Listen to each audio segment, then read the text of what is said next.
Was last week a dream around the AFC? No, it was not. It's time for the AFC Squad. You are talking ball with the AFC Squad.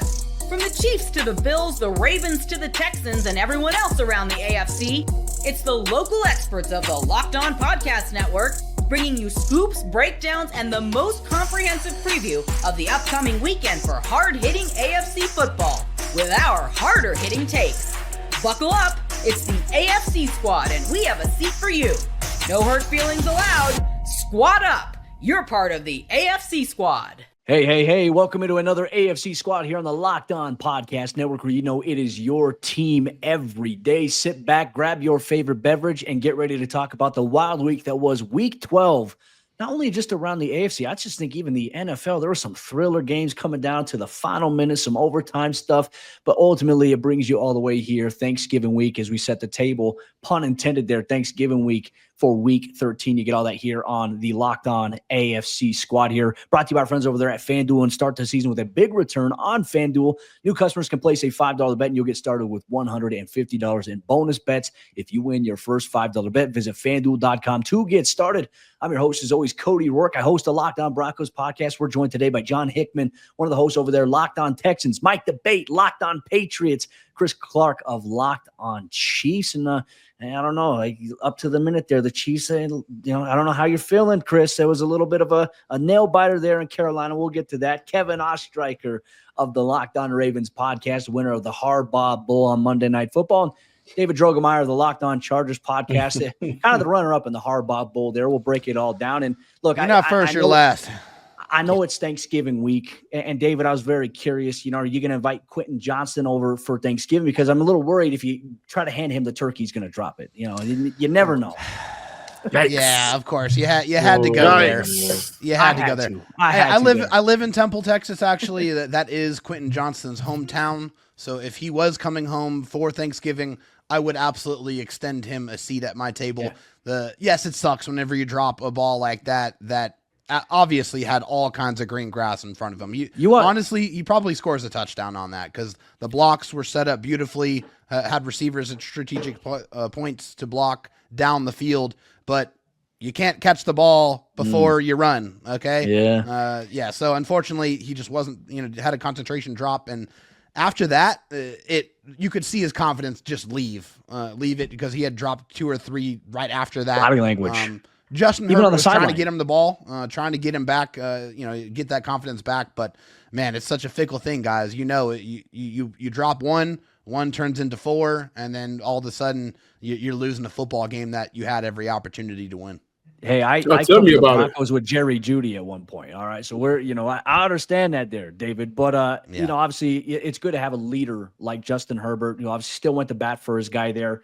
We're going to take a look. Obviously, we're going to break down the AFC here in Week 12. We're going to go around the room here. John Hickman, let's start things off with you, my man. Locked On Texans. Obviously, C.J. Stroud getting Nico Collins back. That's been a big thing that we've been kind of highlighting here in these shows. I know it's been a buildup since he was on IR with the hamstring injury.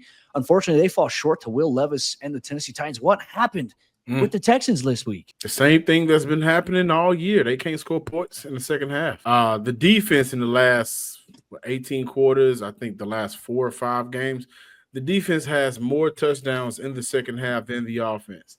And they were not able to get a touchdown in the second half until it came down to their final drive against Dallas, and that game was already won. It was a Joe Mixon touchdown, rushing touchdown. Same game that they had a defensive fumble return. So the problem is, hey, in the first half, we got all the confidence in the world that they're going to win the game. The second half rolls around, and each and every game this year, whether I'm in the press box or whether I'm at home, I sit and think to myself, Houston can lose this game. And Tennessee, Green Bay, Detroit, New York, those are games where going into that second half, I thought to myself, Houston can lose this game. And that's what happened. So it's just it's a season. Put that in the universe. I think they'll be okay. I just think, you're running into some issues right now. You mentioned you can't score.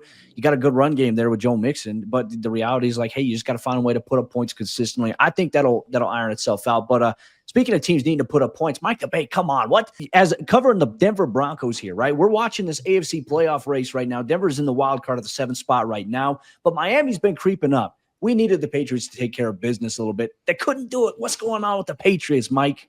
Yeah, we definitely wanted to take care of more business than we could for you, Cody. But unfortunately, the New England Patriots just continue to bury themselves with sloppy play, undisciplined play, and you're not going to win football games in that fashion. The Patriots do not have enough talent to be able to rise above that and move above that.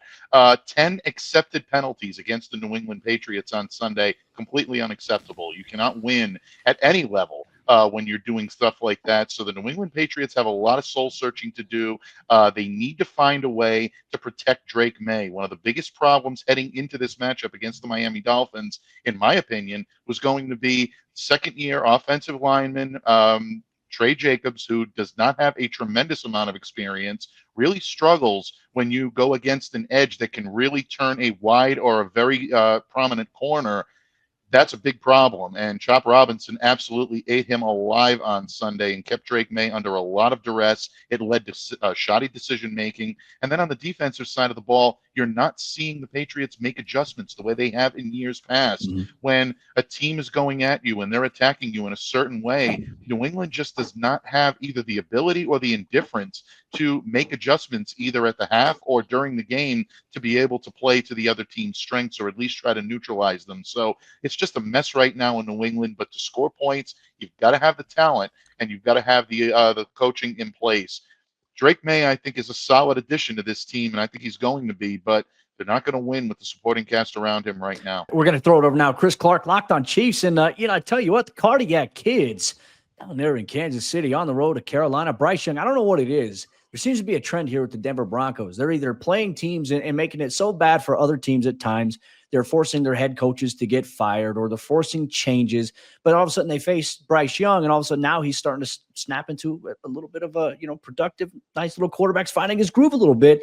What's going on with Kansas City, Chris? Because I know one thing you've talked about is they're in these close games, and I know you said that you would love to just be part of one game where your heart is not racing at the end of the game there for Kansas City. So what's happening?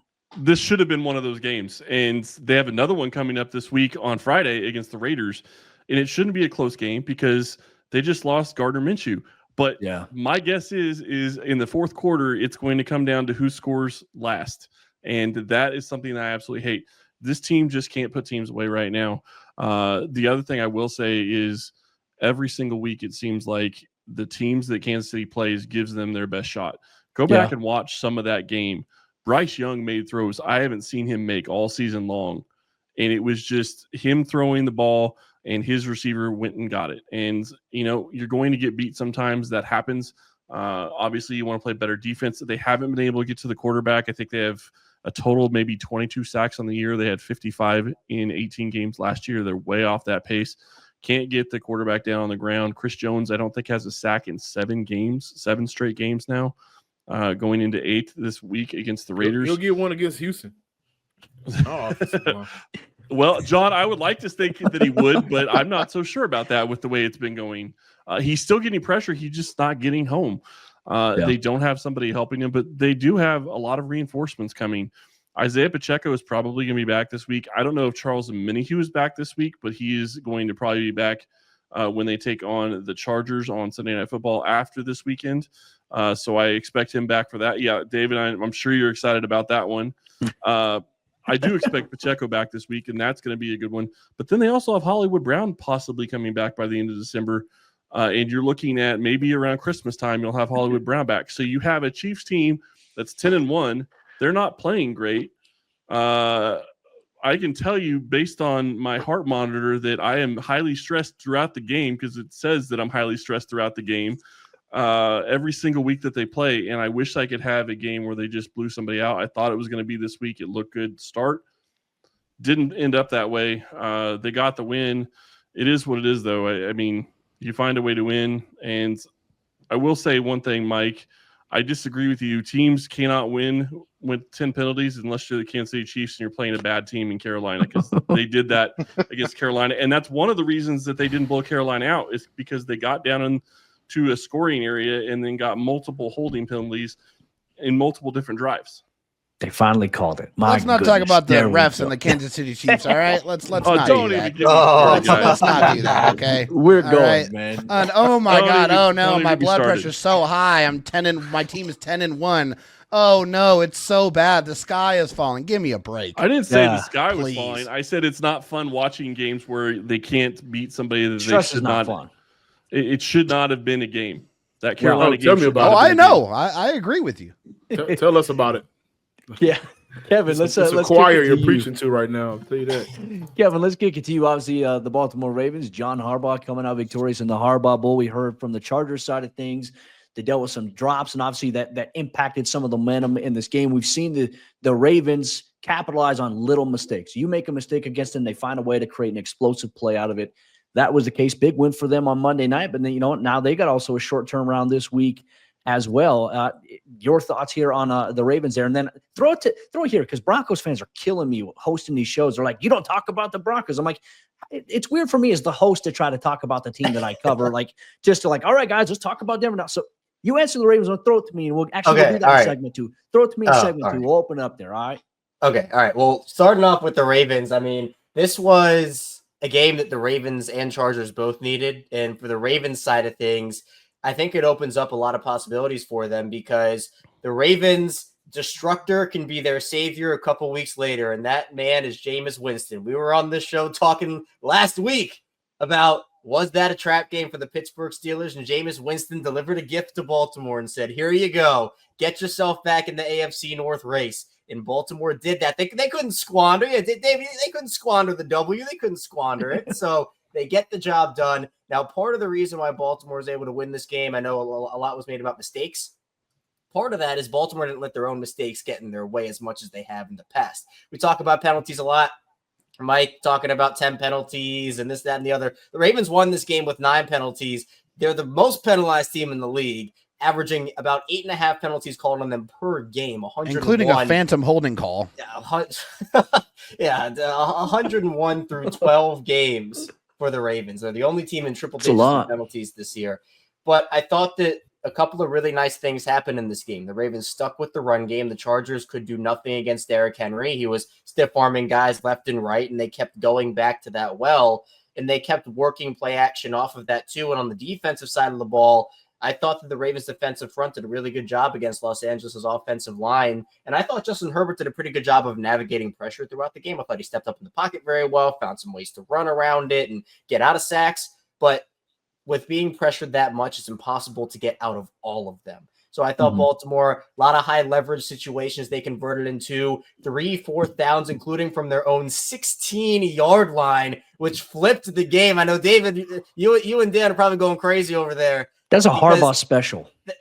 Look, I was expect John Harbaugh. That's a John Harbaugh special. Let's be clear here. Wild man, John Harbaugh is. He was asked at halftime, or they do like the halftime interviews now with the coaches. So pointless that they do that. Yeah, I know.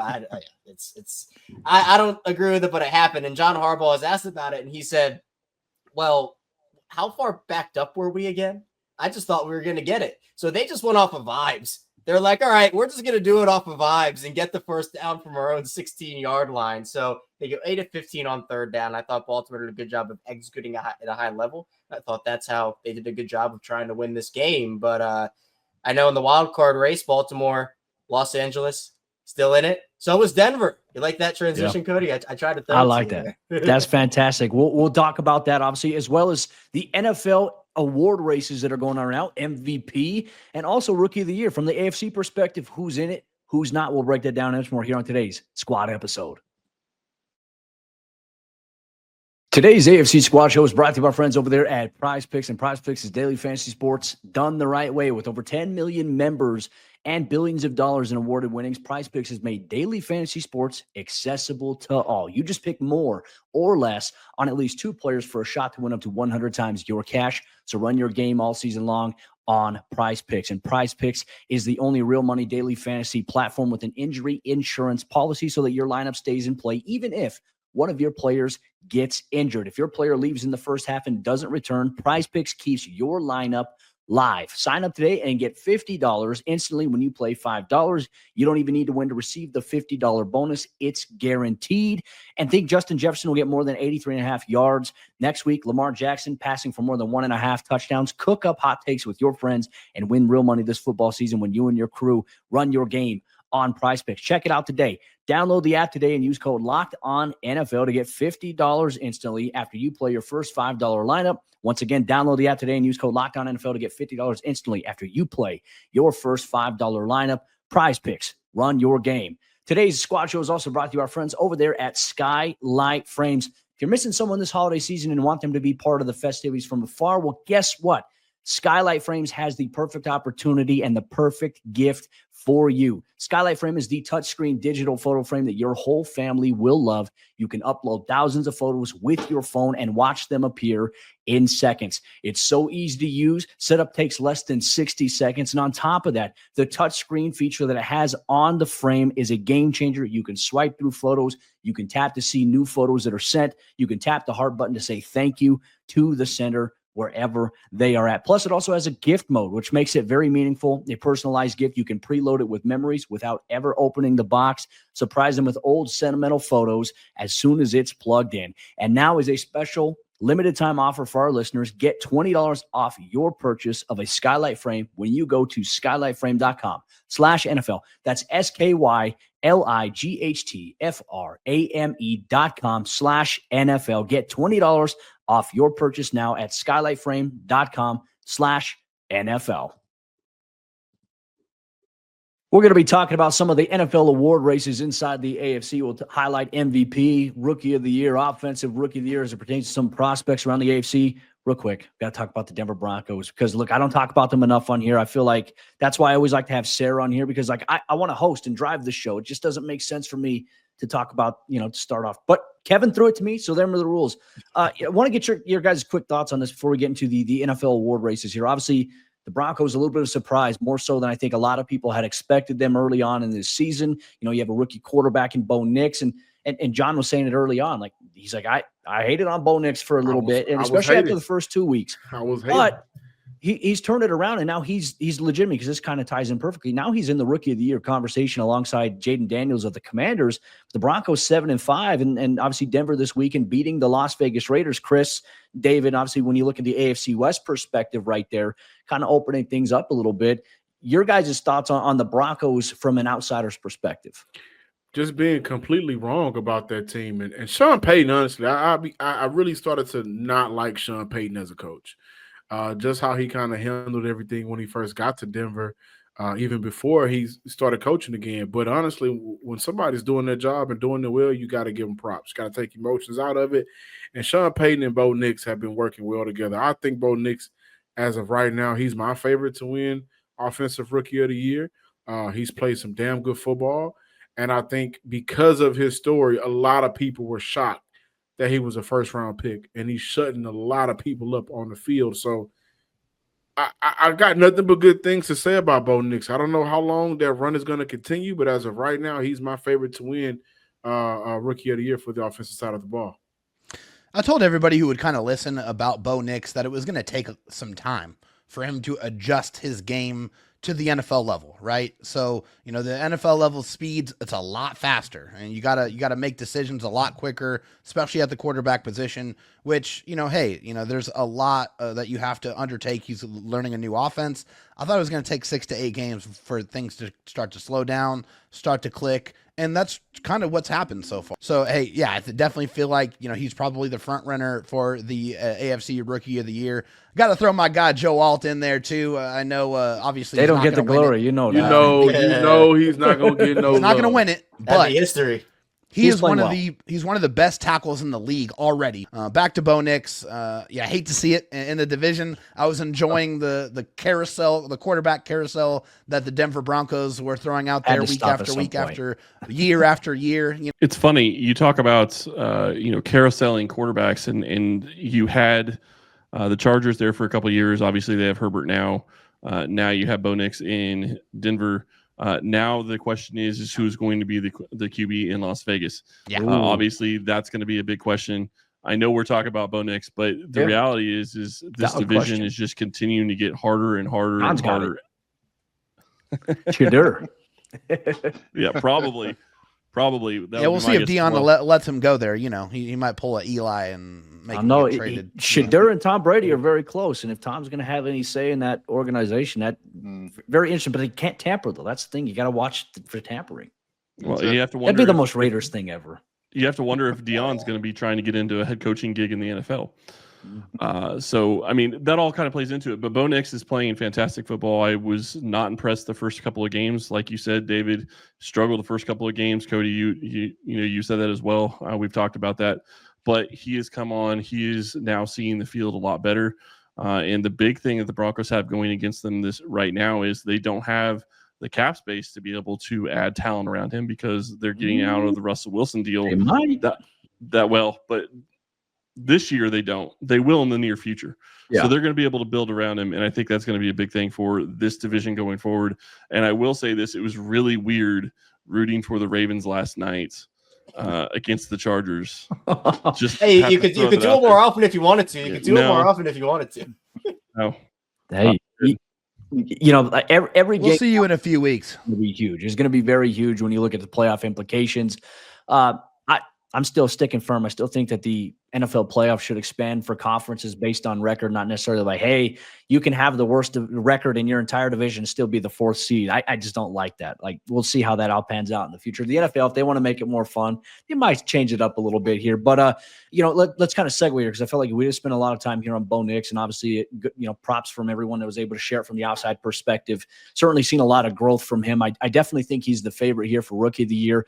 And when we talk about like offensive Rookie of the Year, I'm going to also throw something into the AFC West hat a little bit. Despite what he's working with, I think Brock Bowers has been fantastic for the Raiders in terms of what he's been able to do. Yeah, yes. As much as everyone here dislikes the Raiders. He's a fantasy team savior. Yes, he's coming up big. And look, he doesn't have much around him right now. And maybe Daniel Jones makes his decision by the time this episode publishes on on all the feeds there out there on the Locked On Podcast Network. But I definitely think we had to throw in Brock Bowers' name here for Offensive Rookie of the Year from what he's been able to do, considering who's throwing him the ball. I mean, it's a rough situation there. They find a way to get a really good quarterback in that situation. I think Brock is going to be a little bit of an explosive hybrid guy that is going to be a hard problem. I'll see it when I believe it. Hey, this kid is off to, Cody, this kid is off to a historic start. I'm so glad that you mentioned Brock Bowers. Through his first 9 games, he had more receiving yards for any tight end. The only other 2 that had more, Mike Ditka, Kyle Pitts. So, I mean, that's a pretty good crew to be in right there. And then you talk about, things that he's able to do. He's doing this all as a 21-year-old. And again, he's doing it on a team that's not showing a whole lot. I keep watching this kid, and I remember Bill Belichick from the days of his coaching here in New England and how he loved to take opposing tight ends out of the game. He wanted to have all the good ones on his side, and he had arguably the best in the game in Rob Gronkowski, maybe the best of all time in Gronk doing what he did. But you just know that Belichick's going to come out of retirement and going to try to call a double 89 to get this guy out of the game. So, that's the type of command that's the type of attention he's going to command. I love what I see from Brock Bowers. I really think that's a good drop. Well, there's also another award we got to talk about real quick. We'll go a little rapid fire because then we obviously got to get into our third segment of the day. NFL MVP. Kevin, your Baltimore Ravens, Lamar Jackson's been in that conversation facing off against the Philadelphia Eagles, who now I feel like Saquon Barkley this past week really kicked down the door and saying, hey, I deserve to be in the MVP conversation. I think if he doesn't win MVP, Saquon, I definitely think it's an easy shoo-in for him to win Offensive Player of the Year in the NFL for what he's been able to do. That was insane. Tell me, talk to us, John. Why? No. The MVP should not be just a quarterback award. Saquon Barkley is the most valuable player in the NFL for a team that if they put their pride aside and if they hand the ball off to Saquon Barkley and don't try to force Jalen Hurts to go out there and do anything unnecessary, the Eagles should possibly be representing the NFC in the Super Bowl, either them or Detroit. That's how it's going to go down. But Saquon Barkley right now, he does so many things offensively. He hides a lot of the deficiencies from Jalen Hurts. And a lot of times we've seen Jalen Hurts hurt that offense, just, plain and simple with some of his errant throws and bad decisions. Saquon, if you hand the ball off, then now you're limiting 50% of the inaccuracies or the problems that Jalen Hurts brings. He is the most valuable player in the NFL. And I hate the fact that we just regarded the MVP award for quarterbacks because we've seen it is trend that way. McCaffrey Unfortunately, should have won that award, once before. So agreed. No, he is the most valuable player. Lamar can win Offensive Player of the Year. That's all fine and dandy. But the NFL has to say, you know what? We got to break it at some point. And Saquon's performance was the MVP performance. Yeah.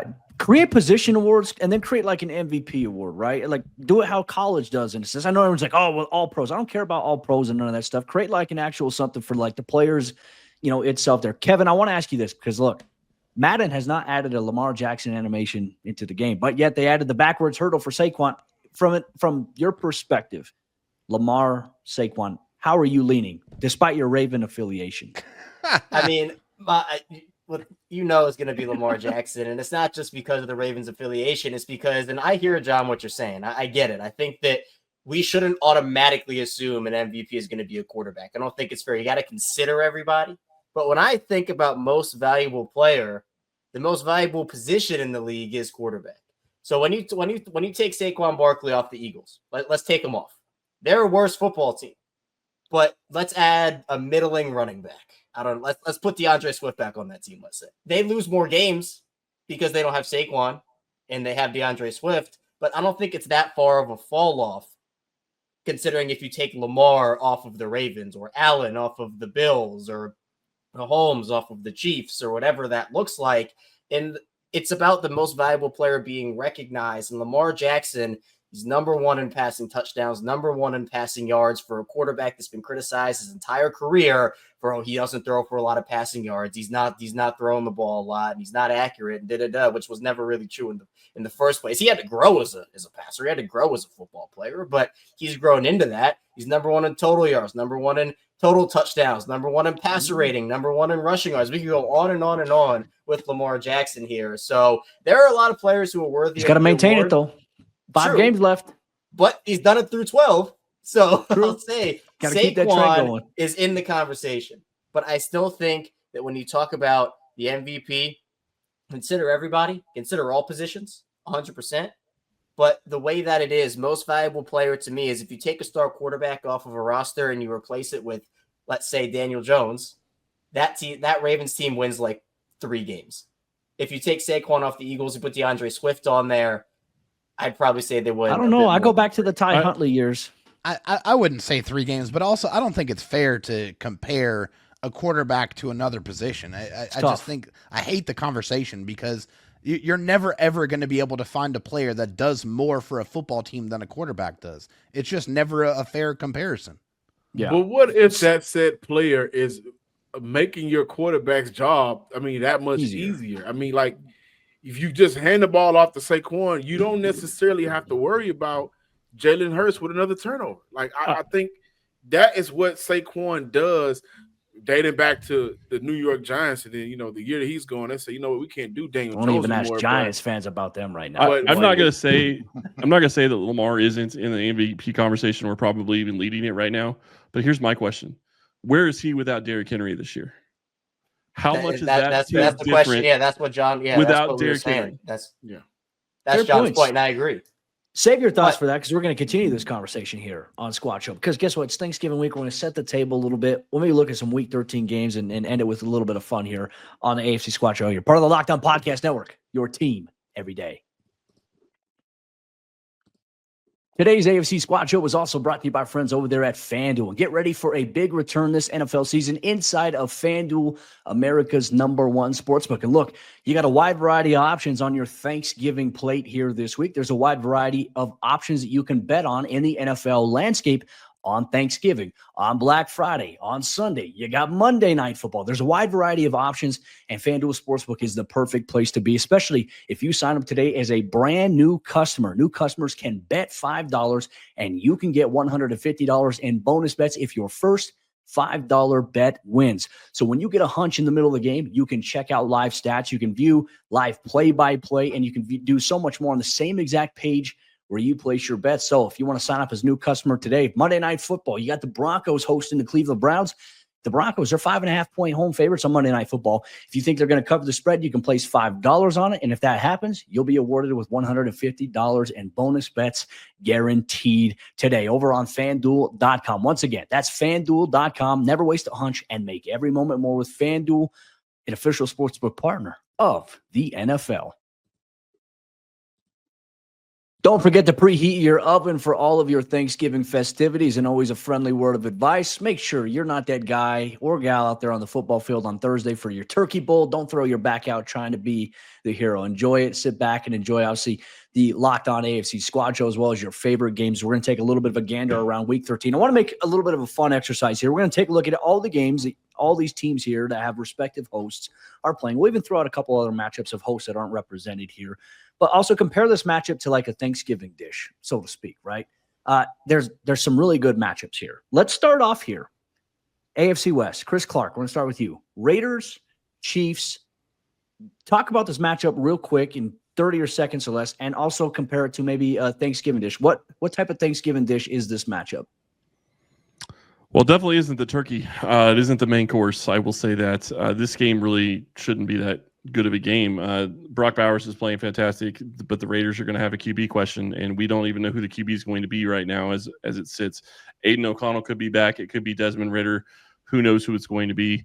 I don't think this is going to be that great of a game. I think it's going to be one of those sides, maybe a green bean casserole type thing. It's just going to be one of those sides. Maybe people like it, maybe they don't. I'm hoping that it's maybe not even a close game, and the stress level is low.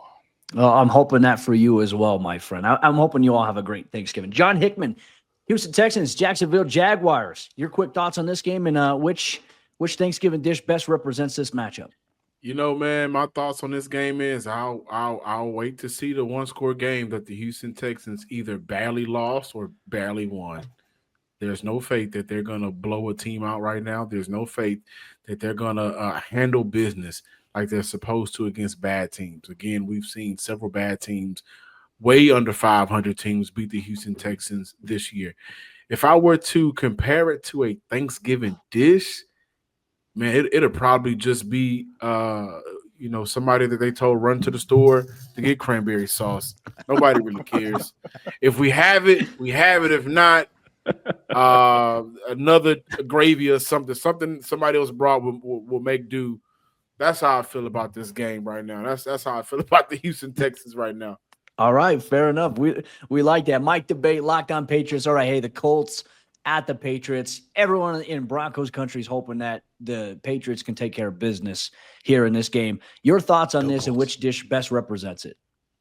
Well, this game to the New England Patriots doesn't hold much significance other than to play spoiler. And I know they'd still love to play spoiler. Look, I don't care what these two teams have in terms of personnel. There is still a disdain for the horseshoe in New England. You don't want the Colts to come in and beat you in the first game after Thanksgiving. So New England's going to try to keep this game competitive. The Colts are definitely coming in playing for something. That could be a recipe for disaster for New England. But if they can hit their marks and they can take advantage on third down, this team can win. They can play with anybody when they're playing that game. So for Broncos fans and all the other fans out there that are hoping the Patriots can win this, there is a chance. Yeah, I mean, I don't want to steal too much of what John said, but I mean, there's a cranberry bog right next to our stadium, for God's sake. So I got to compare this dish to a cranberry sauce, maybe a can of Ocean Spray cranberry sauce. You know, the cranberry sauce that comes out looks like a can of dog food. That's pretty much what the New England Patriots games are right now. Yeah, I mean, that being said, I mean, I know a lot of people love it out there, but yeah, it's just not pretty stuff in New England right now. David Drogemeyer, host of Locked On Chargers. Chargers facing a Falcons team coming off the bye. We know the Falcons defense has struggled a little bit this year. They can't get pressure on the quarterback. Ironically enough, the Chargers are facing the Birds. I don't know if I'm making a little bit of a tie in here, but your thoughts here? Yeah. So this game, another team that the Chargers are facing off of extra rest when they have a least amount of rest playing on Monday Night Football. It just seems like that's how it is for Jim Harbaugh's Chargers this year. Everything's a little bit more difficult, but hey, the Denver Broncos beat the brakes off of the Atlanta Falcons before they went into their bye. So I think this is a game where the Chargers feel like they need to get back in the win column, and make sure and go enjoy some deep Southern cooking. So as far as the game that, or the dish that I compare this game to, it's got to be some nice baked mac and cheese. Enjoying that southern dish. I think it's going to be a good one everyone's going to enjoy. In this mac and cheese, how many? Great question. Three cheese blend mac and cheese. How many cheeses will be in this mac and cheese? Yeah, we absolutely have to do at least 3 to 4 different cheeses here. Okay. We got to get all the different types. I love me some mac and cheese. I'm a mac and cheese connoisseur. I think that's a good dish to symbolize this game here. I definitely felt like you were going to go with like a turkey leg or something, considering it's not a main course game for me, but a very good side. Well, I think that this next game we're going to talk about is probably going to be the main course, talking about the Baltimore Ravens versus the Philadelphia Eagles, 2 battles between the birds. Maybe it is a little bit more fitting. Kevin Ostreicher, your thoughts on this matchup between 2 9-2 teams in their respective conferences?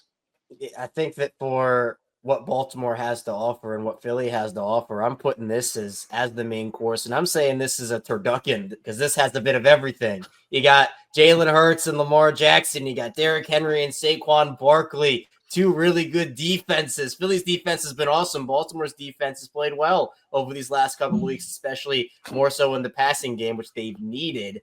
So I'm looking at the schedule here, and I'm not seeing a game that really comes close to this one. I mean, it could have been Buffalo, San Francisco, but San Francisco just looks on the way out. So doesn't feel like that's the game to look at anymore. But I'm excited for this one because it's a big test for both teams. And I know everybody in respective conferences, they're looking at Kansas City back-to-back champs, and rightfully so. They've earned that respect. And Buffalo obviously is another team. And in the NFC, it's all about Detroit and how Detroit's doing. But maybe this is an underrated potential Super Bowl preview between 2 teams that aren't necessarily getting all the love that some of those other teams at the top of the conferences are. So you look at that prime 425 slot. Obviously, the NFL thinks highly of it, and I certainly do too. I think it's going to be a really good game. All right, we'll round things off here. Browns at the Broncos, Monday Night Football. Look, a battle between 2 teams. You mentioned the Browns; they're dangerous. They're a team right now who's in a position to play spoils. They got Myles Garrett, who's playing like an absolute freak of nature here once again this season. Jameis Winston, you never know what version of him you're going to get. One week he's carving you up. One week he's throwing a lot of interceptions. Obviously, the Browns coming off well-rested Thursday Night Football, a win over the Pittsburgh Steelers, and now they get to play on Monday night against Denver. This is going to be a very interesting game, big for Denver right before their bye week here. Very excited about this matchup here to see what Denver does. They're going to be debuting their white snow-capped helmets with the blue jerseys. I know fans are very excited about that. If I had to compare it to any kind of Thanksgiving dish, they wouldn't go with stuffing because it's got 2 really good defenses. They're going to be battling and trying to go after each other. We'll go with the stuffing category here. Maybe throw a little shout out here. Hopefully the Green Bay Packers take care of business. Like if you're a Ravens fan, Chargers fan, Broncos fan, you're hoping that the Green Bay Packers, it's going to be a snowy, cold game. That's the hope. Hopefully the Dolphins go in there and lose because it gives those guys a little bit more cushion there as well. We all hope you have a very happy Thanksgiving. Stay safe and obviously enjoy time with your family, your loved ones, and thank you for making Locked On, whatever podcast you listen to, part of your day every single day, whether you're a first listener or an everydayer. We appreciate you so much. We'll see you next week here for week 14 of the AFC Squad. We're already 14 weeks in. It's crazy.